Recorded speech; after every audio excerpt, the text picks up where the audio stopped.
The wind moved slowly across the wide plains of Alaris 9, a distant human colony world. The stars above were bright, like cold lanterns in a black ocean. In the small settlement of North Plain, people lived simple lives, far from the big cities that once sparkled with trade and technology. This night, however, was not like other nights. It was too quiet. Even the wind sounded sharp, as if the air itself was nervous.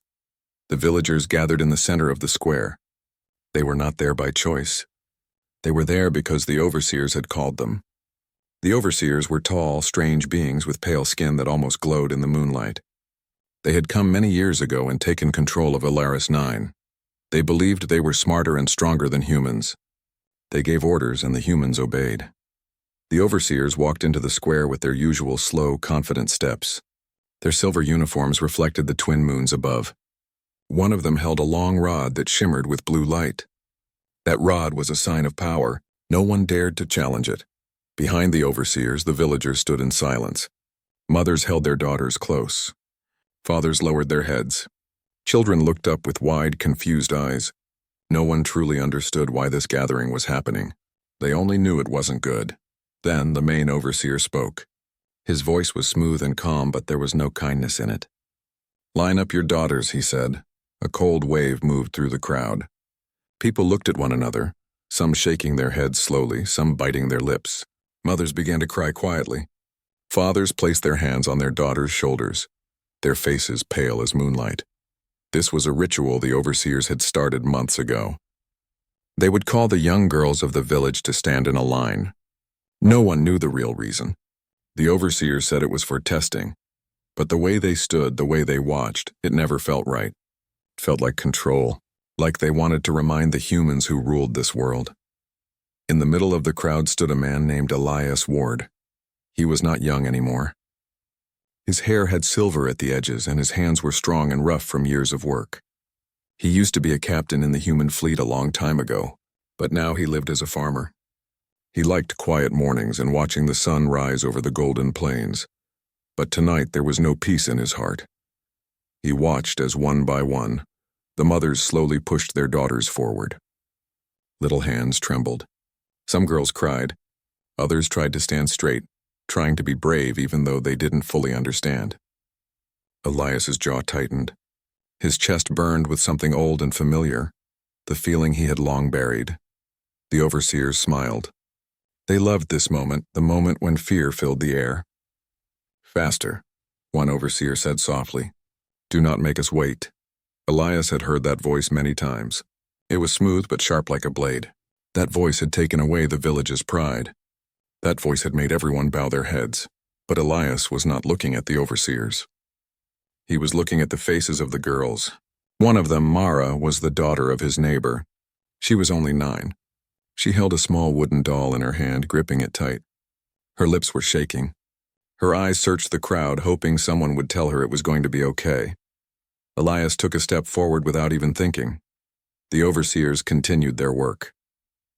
They counted the girls, walking slowly in front of them. Their pale eyes studied each child like they were objects, not human beings. The crowd grew more silent. No one wanted to breathe too loudly. Then something shifted inside Elias. He remembered Earth. He remembered the day he stood on the bridge of a ship, giving orders to save lives. He remembered the sound of a flag waving above a free world. And most of all, he remembered his promise, that no one would ever stand by while innocent lives were treated like they were nothing. For years, he had told himself to stay quiet. For years, he had believed one man could not make a difference. But looking at Mara's eyes, he knew silence was no longer an option. He walked forward again, slowly, but with purpose. A few villagers turned their heads in surprise. Some tried to stop him with quiet whispers. "Elias, don't," someone breathed, but he didn't stop. He reached the front of the square. The overseers turned toward him, curious but not worried. No one had ever dared to interrupt their ritual. Elias stood tall. His voice was calm but strong. "This ends now." The words fell into the night like a stone into still water. Every face turned toward him. Even the wind seemed to pause. The main overseer tilted his head. "What did you say?" His tone was smooth, but there was a cold edge hiding beneath it. Elias didn't repeat himself. He didn't need to. He stood there, shoulders straight, hands by his side. His eyes locked on the overseer's glowing pale ones. "You will not line them up again," Elias said. "Not tonight. Not ever." The crowd gasped. A few mothers covered their mouths. Some fathers stepped back, afraid of what might happen. But for the first time in many months, there was something new in their faces. Not just fear, hope, small and fragile like the first light of dawn. The overseer laughed softly. "One man," he said, "thinks he can stop what is already decided." Elias didn't move. "One man," he answered, "is enough to start something bigger." The overseers exchanged quiet looks as if deciding whether to ignore him or make an example of him. They expected him to step back, to beg, to lower his head like everyone else had always done. But Elias stayed exactly where he was. His boots were firm on the ground. His heart beat like a drum in his chest, but his face showed only calm strength. The girls in the line were watching him now. Mara's small eyes glimmered. Even the older villagers straightened their backs a little. The overseer raised his glowing rod slightly. The light from it painted Elias's face in soft blue. It was meant to scare him, but Elias did not look away. Instead, he slowly pulled something from inside his worn brown jacket. It was small, an old dusty signal beacon. Most people had forgotten what these looked like. They were built before the overseers came. They could send messages far into space. No one had seen a working one in years. Elias pressed his thumb on the small silver button. A soft hum filled the air. A light blinked once, then twice, then began to pulse steadily. The overseers froze for the first time that night. Their smooth smiles vanished. The villagers did not understand at first, but they could feel something changing. The air itself seemed to grow tense, like the ground was waiting for something. Elias lowered his hand but kept the beacon on. His voice was steady. "You think we're alone," he said. "But we're not." The overseers stepped closer, their calm masks starting to crack. One of them spoke, but the words were tight. "What have you done?" Elias didn't answer. He didn't need to. High above them, far beyond the night sky, something stirred. Though no one could see it yet, a silent signal was racing through the stars. The overseers were powerful. But they had always believed the humans were broken. They never thought anyone would have the courage nor the tools and to call for help. Elias had kept the beacon hidden for many years, waiting for the right moment. This was that moment. He turned to the crowd, raising his voice so everyone could hear. "This is our home," he said, "and no one will make our children stand in fear again." A soft murmur moved through the villagers. It was not loud at first, just a ripple. But then a man near the back straightened his shoulders. A woman lifted her head. A young girl wiped away her tears and looked at Elias with wide eyes. The overseers tried to regain control. "Step back," the main one ordered, but his voice no longer sounded calm. It sounded nervous. Elias stayed where he was. Behind him, the villagers began to shift. They didn't run. They didn't bow. They simply stood a little taller. For the overseers, this was something they had not seen in years. Human defiance. The beacon's light continued to pulse. The overseers realized that time was no longer on their side. They might still have their power, but they had lost something more dangerous to their control: the silence of the people. The wind moved again, but it no longer sounded sharp. It carried something lighter, something stronger. Hope. Elias looked at Mara again. Her small hand still held the wooden doll, but she was no longer trembling. She was standing straight, her chin lifted slightly. For the first time in a long time, the overseers were not the only ones in control. The beacon blinked brighter. A soft sound like distant thunder rolled through the night sky. Something was coming. And Elias Ward, once just a quiet farmer, stood at the center of the square like a storm waiting to break. The night sky above Alaris 9 was still and dark, but the quiet was no longer the same. It wasn't the quiet of fear anymore. It was the quiet before something big, something powerful, was about to happen. The signal beacon in Elias Ward's hand blinked faster now. Each pulse of light spread out into the air, rising higher and higher like a secret voice whispering into the stars. The overseers could feel the change. Their smooth faces, which once showed complete control, now had thin lines of worry. They had never expected anyone to use old human technology again. For years they believed humans had given up. But one man had proved them wrong. The main overseer took a step toward Elias. The blue light from his rod flickered, no longer calm but sharp and uneven. "Turn it off," he ordered, his voice less smooth than before. "No one will come." Elias didn't move. He stood like a mountain. His eyes were calm, but inside his heart beat fast. He didn't know exactly what would happen. He only knew one thing: he would not step back. "We'll see," he said simply. The villagers behind him stood close together. At first their faces showed fear. But now something else began to appear: quiet courage. One mother put her hand on her daughter's shoulder and pulled her away from the line. Another followed. One by one, the daughters were no longer standing alone. They were surrounded by their families. The overseers noticed this small but strong change. Their control was slipping, not because of weapons, but because people were no longer silent. The overseers tried to speak again, but their words were weaker. They no longer sounded like rulers, just beings who were afraid of losing their power. Then it happened. A deep, soft hum filled the air. At first it sounded far away, like a soft wave rolling across the sky. The hum grew stronger. Heads lifted, eyes turned upward.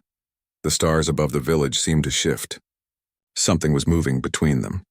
A shape appeared, almost invisible at first, a large shadow with soft lights along its edges. It wasn't just any ship. It was a human starship, an old model but strong, its metal body shining faintly in the moonlight. The overseers froze. The villagers stared in disbelief. Many of them had never seen a human ship before. They had heard stories from the older generation, stories about the human fleet, about ships that once protected every colony. Most believed those were just old dreams, but tonight those dreams had become real. The ship moved slowly above the village, silent and graceful. Its lights cast a soft white glow over the square. The overseers stepped back, their usual confidence shaken. A soft voice came through a speaker. It was warm, steady, and unmistakably human. "This is the ship Aurora. We received your beacon. Who is in charge down there?" Elias lifted his head. A small smile touched his lips. He stepped forward, holding the beacon high. "This is Elias Ward," he called out. "The people of North Plain are here. We need help." For a moment everything was silent again. The overseers whispered to one another in low tones. Their tall figures no longer seemed powerful. They seemed unsure. The ship above them was a reminder of something they had hoped to erase, the strength of the human spirit. Then the voice from the Aurora answered. "We're here, Captain Ward," the villagers gasped. Many didn't even know Elias had once been a captain. He had never talked about it. But the people on the ship did. They knew his name. They remembered. The overseers took a step forward, trying to sound firm. "Leave," one of them said. "This planet is under our control." The voice from the ship did not rise in anger. It stayed calm and clear. "Not anymore." The Aurora lowered a beam of soft golden light into the center of the square. It was warm and gentle, not threatening. A few people stepped into the light and felt its soft energy wrap around them. It wasn't a weapon. It was a shield, a safe space. The overseers realized they were no longer the ones who decided everything. Elias turned to the villagers. "It's time," he said. People didn't need more words. One by one, families walked forward, gathering their daughters and stepping into the golden beam. The fear that had once held them in place began to disappear like smoke in the wind. They were leaving behind years of silence. The overseers shouted orders, but no one listened anymore. Their voices didn't hold power now. The people had found something stronger: hope. Above them, the Aurora opened its lower gates. The beam lifted the first group of villagers gently into the air. Children reached out their hands, amazed by the feeling. Mothers and fathers held each other close. Some cried softly, not from fear this time, but from relief. Elias did not step into the beam yet.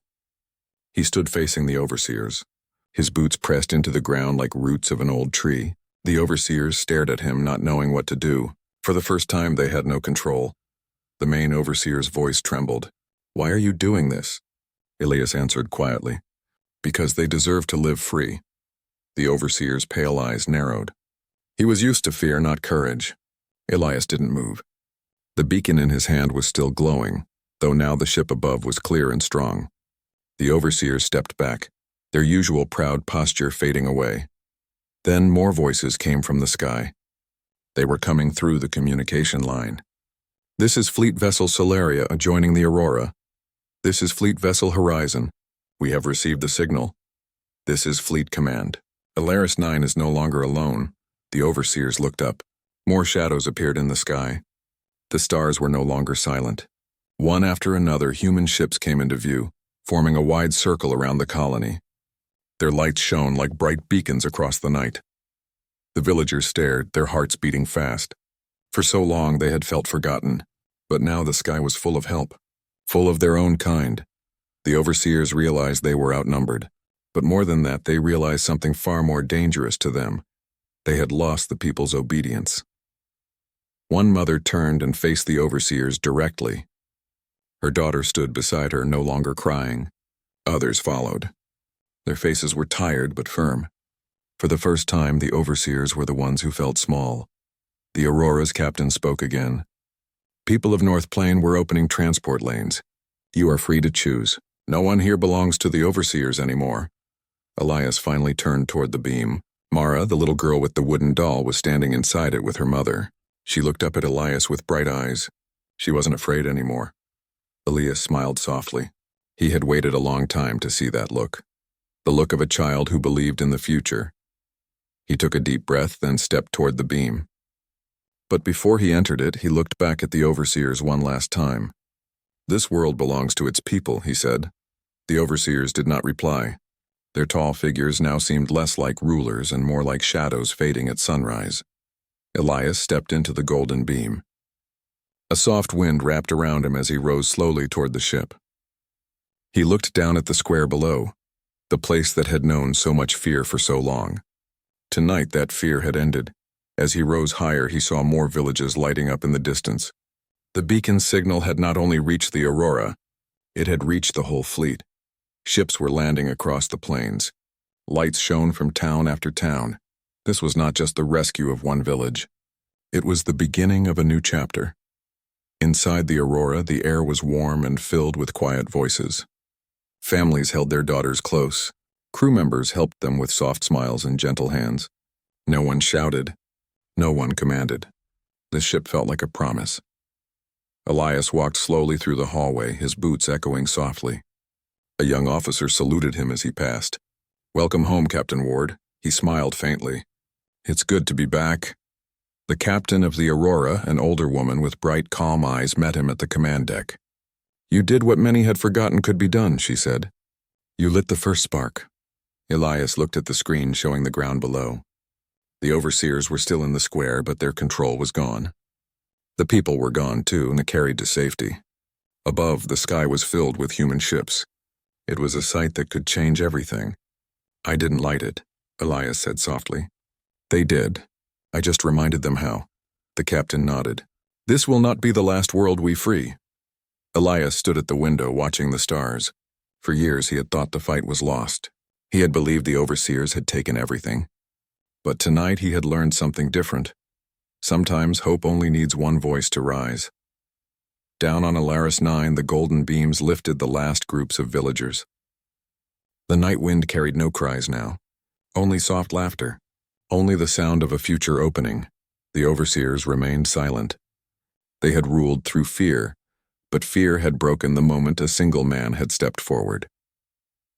The stars shone brighter than ever that night. It was the night humans remembered who they were. And as the Aurora rose higher into the sky, Elias Ward knew this was just the beginning.